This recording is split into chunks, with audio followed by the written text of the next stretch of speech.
नमस्कार दोस्तों, स्वागत है आपका हमारे चैनल में। दोस्तों, आज के इस वीडियो में हम बायोलॉजी से संबंधित 40 प्लस महत्वपूर्ण प्रश्नों को देखेंगे जो आपके सभी आगामी परीक्षाओं के लिए वेरी वेरी इंपॉर्टेंट है। आइए दोस्तों स्टार्ट करते हैं। दोस्तों, यदि वीडियो पसंद आए तो लाइक कर देंगे, चैनल को सब्सक्राइब कर देंगे। आइए देखिए पहला प्रश्न। भोजन का अनिवार्य अवयव है। भोजन का अनिवार्य अवयव है ग्लूकोज, प्रोटीन, स्टार्च, कार्बोहाइड्रेट। इस प्रश्न का सही जवाब होगा कार्बोहाइड्रेट। ऑप्शन नंबर ए इस प्रश्न का सही जवाब है। कार्बोहाइड्रेट भोजन का अनिवार्य अवयव है। नेक्स्ट प्रश्न देखिए। निम्नलिखित में से कौन सा पदार्थ मानव शरीर में ईंधन का काम करता है।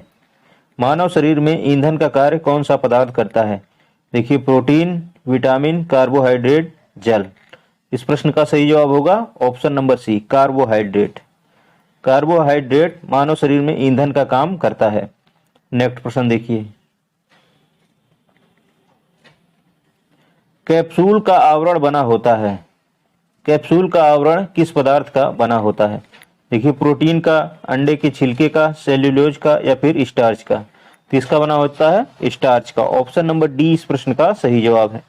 कैप्सूल का आवरण स्टार्च का बना होता है। नेक्स्ट प्रश्न देखिए। शहद का प्रमुख घटक है।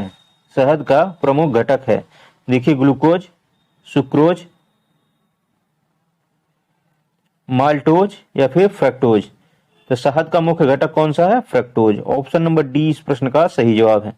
शहद का मुख्य घटक फ्रक्टोज है। नेक्स्ट प्रश्न देखिए।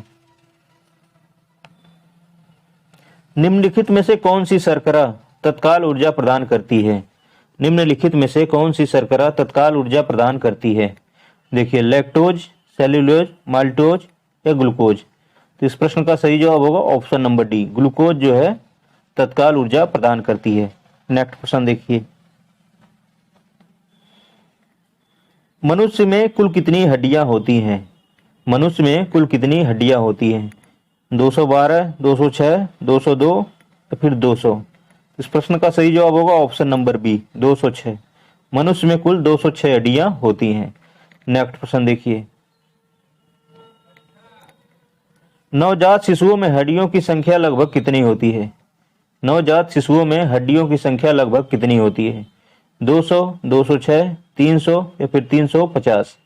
नवजात शिशुओं की हड्डियां कितनी होती है? लगभग 300। ऑप्शन नंबर सी इस प्रश्न का सही जवाब है। नेक्स्ट प्रश्न देखिए। मनुष्य की खोपड़ी में कितनी अस्थियां होती हैं। मनुष्य की खोपड़ी में कितनी अस्थियां होती हैं। कितनी अस्थियां होती हैं? 8 अस्थियां। ऑप्शन नंबर ए इस प्रश्न का सही जवाब है। दोस्तों, यदि वीडियो पसंद आ रहा हो तो लाइक कर दें, चैनल को सब्सक्राइब कर दें। नेक्स्ट प्रश्न देखिए। मनुष्य के शरीर में पसलियां कितने जोड़े होते हैं। मनुष्य के शरीर में पसलियां कितने जोड़े होते हैं। देखिए, 12 जोड़े, 10 जोड़े, 14 जोड़े या फिर 11 जोड़े। पसलियों की संख्या कितनी होती है? टोटल 24 होती है। ये कितने होते हैं? 12 जोड़े। ऑप्शन नंबर ए इस प्रश्न का सही जवाब है। नेक्स्ट प्रश्न देखिए। शरीर की सर्वाधिक प्रबल अस्थि होती है। शरीर की सर्वाधिक प्रबल अस्थि होती है जांघ, जबड़े में, भुजा में, गर्दन में। किसमें होती है? जबड़े में। ऑप्शन नंबर बी इस प्रश्न का सही जवाब है। शरीर की सर्वाधिक प्रबल अस्थि जबड़े में होती है। नेक्स्ट प्रश्न देखिए। मलेरिया परजीवी तथा अमीबा को किस श्रेणी में रखा जाता है। मलेरिया परजीवी तथा अमीबा को किस श्रेणी में रखा जाता है। इसे किस श्रेणी में रखा जाता है? प्रोटोजोआ में। ऑप्शन नंबर ए इस प्रश्न का सही जवाब है। नेक्स्ट प्रश्न देखिए। निम्न में से किसकी आकृति निश्चित नहीं होती है। निम्नलिखित में से किसकी आकृति निश्चित नहीं होती है। किसकी नहीं होती है? अमीबा की। ऑप्शन नंबर डी इस प्रश्न का सही जवाब। अमीबा की आकृति निश्चित नहीं होती है। नेक्स्ट प्रश्न देखिए। चप्पल की आकृति का जंतु है। चप्पल की आकृति का जंतु कौन सा है? तो यह कौन सा है? पैरामीशियम। ऑप्शन नंबर बी इस प्रश्न का सही जवाब है। पैरामीशियम की आकृति चप्पल जैसी होती है। नेक्स्ट प्रश्न देखिए। अमीबा का प्रचलन अंग है। अमीबा का प्रचलन अंग कौन सा है? कौन सा है? कूटपाद। ऑप्शन नंबर सी इस प्रश्न का सही जवाब है। अमीबा का प्रचलन अंग कूटपाद है। नेक्स्ट प्रश्न देखिए, हरा प्रोटोजोआ के नाम से किसे जाना जाता है? हरा प्रोटोजोआ के नाम से किसे जाना जाता है? किसे जाना जाता है? यूग्लिना को। ऑप्शन नंबर डी इस प्रश्न का सही जवाब है। यूग्लिना को हरा प्रोटोजोआ के नाम से जाना जाता है। नेक्स्ट प्रश्न देखिए, जैव विकास को सर्वप्रथम किसने समझाया था? जैव विकास को सर्वप्रथम किसने समझाया था? किसने समझाया था? लेमार्क ने। ऑप्शन नंबर डी इस प्रश्न का सही जवाब है। नेक्स्ट प्रश्न देखिए, लेमार्कवाद का मूल सिद्धांत है। लेमार्कवाद का मूल सिद्धांत क्या है? क्या है? उपार्जित लक्षणों की वंशागति। ऑप्शन नंबर 20 प्रश्न का सही जवाब है। दोस्तों यदि वीडियो पसंद आ रहा हो तो लाइक कर दें, चैनल को सब्सक्राइब कर दें। नेक्स्ट प्रश्न देखिए, जीवों के प्राकृतिक चयन का सिद्धांत का प्रतिपादन किसने किया था? जीवों के प्राकृतिक चयन के सिद्धांत का प्रतिपादन किसने किया था? किसने किया था? डार्विन ने। ऑप्शन नंबर 20 प्रश्न का सही जवाब है। नेक्स्ट प्रश्न देखिए, योग्यतम की उत्तरजीविका का प्रतिपादन किया था? योग्यतम की उत्तरजीविका का प्रतिपादन किया था, किसने किया था? डार्विन ने। ऑप्शन नंबर 20 प्रश्न का सही जवाब है। नेक्स्ट प्रश्न देखिए, उत्परिवर्तन के सिद्धांत के जन्मदाता हैं। उत्परिवर्तन के सिद्धांत के जन्मदाता कौन है? कौन है? डी ब्रीज। ऑप्शन नंबर सी इस प्रश्न का सही जवाब है। नेक्स्ट प्रश्न देखिए, आनुवांशिकता के जनक कौन है? आनुवांशिकता के जनक कौन है? मेंडल। ऑप्शन नंबर सी इस प्रश्न का सही जवाब है। नेक्स्ट प्रश्न देखिए, आनुवांशिक इकाइयां हैं। आनुवांशिक इकाइयां हैं, क्या है? जीन। ऑप्शन नंबर सी इस प्रश्न का सही जवाब है। नेक्स्ट प्रश्न देखिए, आनुवांशिक यूनिट अर्थात जीन होते हैं। आनुवांशिक यूनिट अर्थात जीन होते हैं, कहाँ होते हैं? गुणसूत्रों में। ऑप्शन नंबर 20 प्रश्न का सही जवाब है। जीन जो है गुणसूत्रों में होते हैं। नेक्स्ट प्रश्न देखिए, जीन है। जीन क्या है? जीन क्या है? डीएनए का एक भाग है। ऑप्शन नंबर डी इस प्रश्न का सही जवाब है। जीन एक डीएनए का भाग है। नेक्स्ट प्रश्न देखिए, सबसे पहले प्रयोगशाला में जीन का संश्लेषण करने वाले वैज्ञानिक हैं। ये कौन है? Khurana, doctor Khurana. Option number D इस प्रश्न का सही जवाब है। नेक्स्ट प्रश्न देखिए, हिस्टोलॉजी शब्द का प्रयोग सबसे पहले किसने किया था? हिस्टोलॉजी शब्द का प्रयोग सबसे पहले किसने किया था? मेयर ने। ऑप्शन नंबर ए इस प्रश्न का सही जवाब है। नेक्स्ट प्रश्न देखिए, किस प्रकार के ऊतक शरीर की सुरक्षा कवच का कार्य करते हैं? किस प्रकार के ऊतक शरीर के सुरक्षा कवच का कार्य करते हैं? किस प्रकार करते हैं? एपिथेलियमी ऊतक। ऑप्शन नंबर ए इस प्रश्न का सही जवाब है। एपिथेलियमी ऊतक। नेक्स्ट प्रश्न देखिए, निम्न में से कौन सा ऊतक घाव भरने में सहायक होता है? देखिए, घाव भरने में सहायक कौन सा ऊतक होता है? एपिथेलियमी ऊतक। ऑप्शन नंबर ए इस प्रश्न का सही जवाब है। नेक्स्ट प्रश्न देखिए,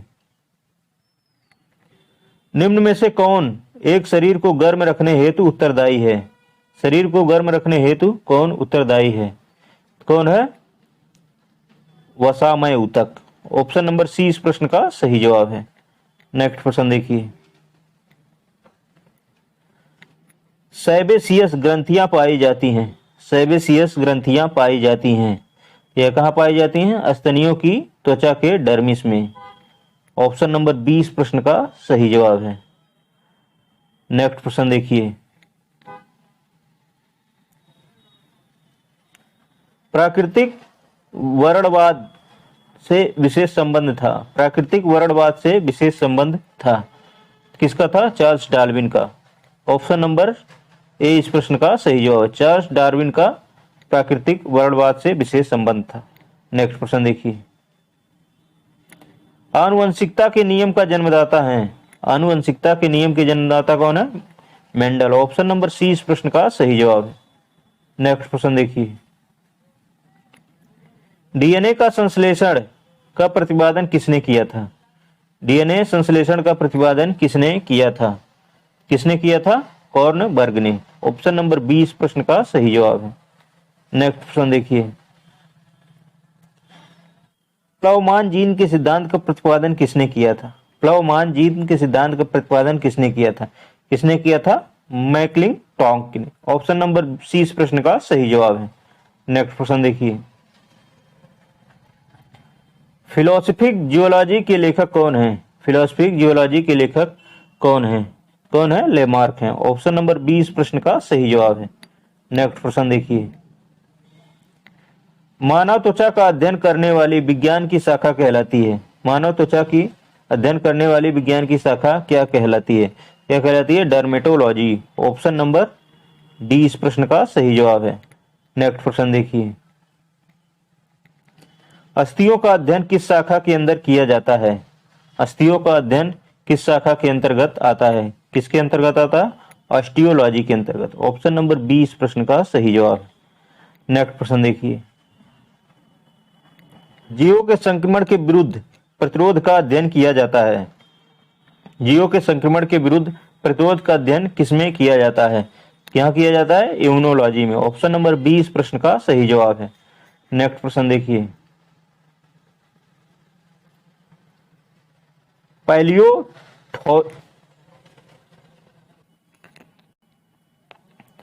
नेक्स्ट प्रश्न देखिए, पैलियोथोलॉजी किसका अध्ययन है? यह किसका अध्ययन है? जीवाश्म का अध्ययन। ऑप्शन नंबर डी इस प्रश्न का सही जवाब है। नेक्स्ट प्रश्न देखिए, कीड़ों के अध्ययन को कहते हैं? कीड़ों के अध्ययन को कहते हैं, क्या कहते हैं? एंटोमोलॉजी। ऑप्शन नंबर बी इस प्रश्न का सही जवाब है। कीड़ों के अध्ययन को एंटोमोलॉजी कहते हैं। नेक्स्ट प्रश्न देखिए, वायु प्रदूषकों का विश्वसनीय संकेतक है? वायु प्रदूषकों का विश्वसनीय संकेतक कौन सा है? लाइकेंस और मॉस। ऑप्शन नंबर सी इस प्रश्न का सही जवाब है। नेक्स्ट प्रश्न देखिए, मोटर कार से उत्पन्न प्रदूषक जो मानसिक रोग पैदा करता है वह होता है? तो क्या होता है? लेड होता है। Lead, PB. Option number C इस प्रश्न का सही जवाब है। नेक्स्ट प्रश्न देखिए, कार्बन मोनोऑक्साइड एक प्रदूषक है क्योंकि यह क्या करता है? हीमोग्लोबिन से संयोग करती है। ऑप्शन नंबर डी इस प्रश्न का सही जवाब है। नेक्स्ट प्रश्न देखिए, मुख्य वायु प्रदूषक है। देखिए मुख्य वायु प्रदूषक कौन सा है? तो इसमें carbon monoxide. Option number A इस प्रश्न का सही जवाब है। नेक्स्ट प्रश्न देखिए, मुंबई और कोलकाता जैसे शहरों में प्रमुख वायु प्रदूषक कौन सा है? मुंबई और कोलकाता जैसे प्रमुख शहरों में वायु प्रदूषक कौन सा है? कौन सा है? कार्बन मोनोऑक्साइड और sulphur dioxide. Option number A इस प्रश्न का सही जवाब है। दोस्तों यदि वीडियो पसंद आया हो तो लाइक कर दें, चैनल को सब्सक्राइब कर दें। इस वीडियो को देखने के लिए आपका बहुत बहुत धन्यवाद।